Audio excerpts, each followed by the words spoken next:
ئەگەر پرسیار بکەم تا ئێستا چەند کەس لەگەڵ تۆ هاوسەفەرت بوون و گیانیان لە دەستداوە بوونەتە قوربانی؟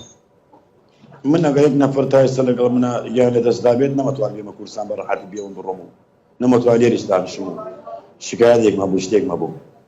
چۆن من ئەو ڕێگە ئیشم کردووە ڕێگەی پێ بووە، ڕێگەی پێ کە 1 ساعت 2 ساعت نابێ بە مردنی یەک نەفەر.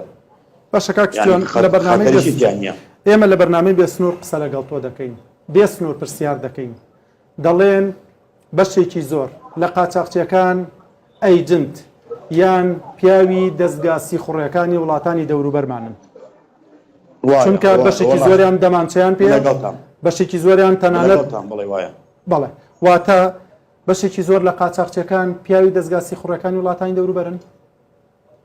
وایە هەیمان لەگەڵ دەوڵەت تورکیا ئیشەکە، هەیمان لەگەڵ پارتی ئیشەکە، هەیمان لەگەڵ یەکێتی ئیشەکە، هەیمان لەگەڵ بەغدادا، هەیمان ئیطلاعاتی ئێرانە. وایە هەیەتیایەتی بە قوربان قاچاقچیشان هەیە سەر بە حیزبەکانی خۆمان بێ؟ هەیە بە قوربان قاچاقچی هەیە سەر بە حیزبە. مەسەڵەن یەکێ لە دەستیان ڕاگە قاچاق ڕاگە تەلەفۆنەکەم بۆ تورکیا ئەڵێ بۆ من بگرە یا کاری بکە پارە دەمە دیپۆرتی کەرە بۆ من. بۆ نمونە من وەکو بەڕێز کاوە هەوەرانیمان بوو، حەزبی پارتی دیموکراسی کوردستان پارەیدا بە میتی تورکیا کردیان، هیچ نەکردبوو، هەڵە بەرەوەی یەکێتی بوو، کاتی لە شەڕێکەتی پارتی بوو، پارەیاندا کاوە هەوەرانیان لەناو ئستەمبولەوە میت بردی بۆ کوردستان، لە کوردستانی زیندانیان کرد و پایان شکان و پشتیان سەقەت کرد، بە هەزار زۆر و محاولەت دووبارەدایان دەست ئاگری خۆیەوە ویستیان بیکوشن.